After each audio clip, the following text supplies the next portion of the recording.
শাস্ত্র যে সমস্ত কাজ আমাদের প্রতিদিন করার নির্দেশ দিয়েছে, অর্থাৎ যে সমস্ত কাজ আমরা প্রতিদিন না করলে আমাদের প্রত্যব্যয়গ্রস্ত হতে হয় বা পাপ হয়, সেই কর্মগুলোকেই বলা হয় নিত্যকর্ম।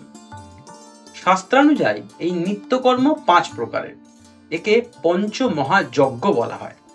কি কি এগুলি? প্রথমটি হলো ব্রহ্মযজ্ঞ, দ্বিতীয়টি পিতৃযজ্ঞ, তৃতীয় দেবযজ্ঞ, চতুর্থ ভূতযজ্ঞ এবং পঞ্চম হলো নৃযজ্ঞ। জেনে নেওয়া যাক সংক্ষেপে যে এই 5টি কর্ম বা 5টি যজ্ঞ আসলে কি। ব্রহ্মযজ্ঞ সংক্ষিপ্তভাবে বলতে গেলে ব্রহ্মযজ্ঞ হলো বেদ অধিকারীর নিত্য বেদ পাঠ।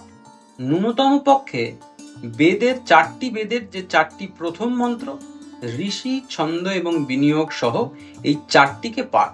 আসলে এটি মূলত দৈনিক কোনো না কোনো আধ্যাত্মিক গ্রন্থ বা ধর্মগ্রন্থ পাঠকেই ইঙ্গিত করে। সুতরাং একটা জিনিস আমরা পেয়ে গেলাম যে প্রথম কর্ম হলো নিত্য কোনো ধর্মগ্রন্থ বা আধ্যাত্মিক গ্রন্থ পাঠ। খুব সামান্য হতে পারে, কিন্তু নিত্য পাঠ শাস্ত্র নির্দিষ্ট করেছে। দ্বিতীয়টি হলো পিতৃযজ্ঞ। দেখুন, আমরা সবাই আজকাল আমাদের উৎসকে ভুলতে বসেছি।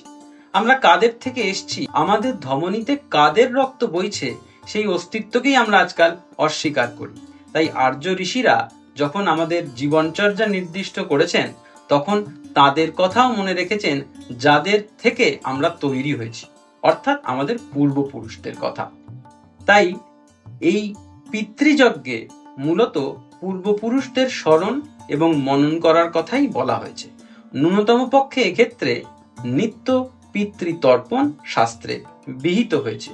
সাধারণ মানুষের ক্ষেত্রে আমরা আমাদের সারাটি দিন যাপনের মধ্যে খুব সামান্য অংশ যদি আমাদের পূর্বপুরুষের কথা চিন্তা করি, তাহলে হয়তো এই পিতৃযজ্ঞটি রক্ষা হয়। এরপর হলো দেবযজ্ঞ। দেবযজ্ঞ মূলত নিত্য সন্ধ্যা বন্দনা, নিত্য জপ, নিত্য দেবার্চনকে ইঙ্গিত করে। আমরা সবাই প্রতিদিন সামান্য সময় অতিবাহিত করে যদি দেবার্চন অর্থাৎ দেবতার আরাধনায়, পূজায় সময় কাটাতে পারি, তাহলে কিন্তু এই দেবযজ্ঞ পর্বটিও আমাদের পক্ষে রক্ষা করা সম্ভব হয়। চতুর্থ হলো ভূতযজ্ঞ।